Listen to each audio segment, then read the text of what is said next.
Bugungi nufuzli ilmiy anjumanda siz azizlar bilan uchrashib turganimdan mamnunman.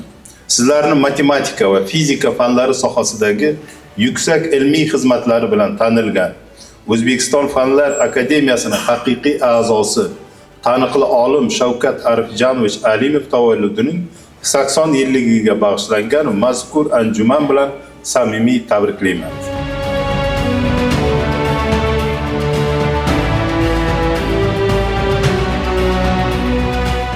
Mana bugun hurmatli ustozimiz Shavkat Arifjonovich 80 yillik yubileylari munosabati bilan o'tkazilayotgan konferensiyani birinchi ochilish kuni bo'ldi.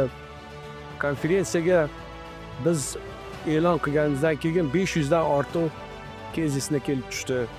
Lekin biz ulardan ajratib olib 350 tasini tanlab oldik. Shundan 130 ta tezis xorijdan kelib tushdi.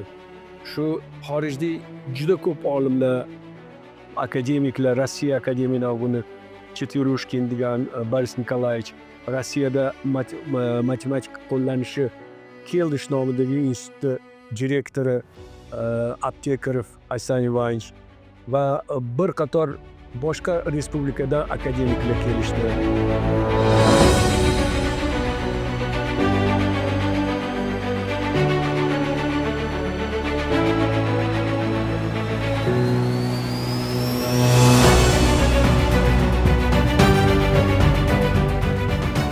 Seminarni butun ko'pchilik dunyo davlatlaridan mutaxassislar qatnashadi.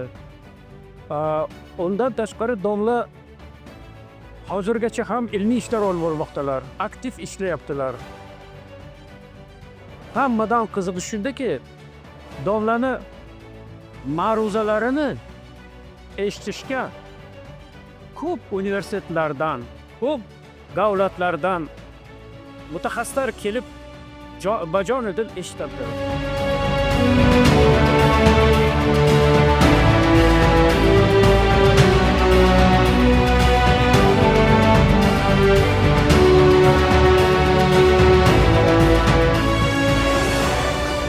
Country of science from a long time ago, yes, and also from Russia, from other places. I have seen a lot of faces that I know. It is a very good opportunity, and I hope that you will repeat this for my friend Abdullah, for my friend Rafshan, and for many others. So we will come back again to this city that we like very much. Thank you.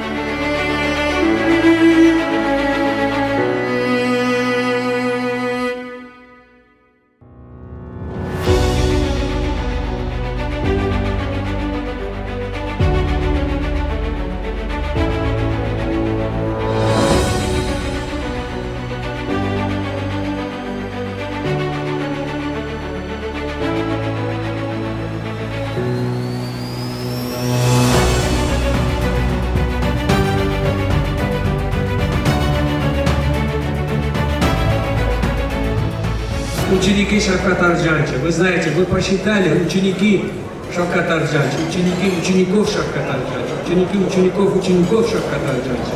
Получил более 100 человек. Вот сейчас частично мы собрали вот эту часть учеников Шавката Арифджановича, и мы хотим поздравить. Tabriklaymiz Shavkat Arifjonovich.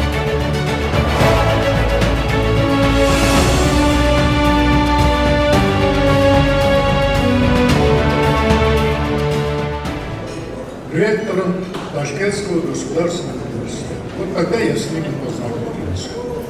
Обстоятельства были всякие.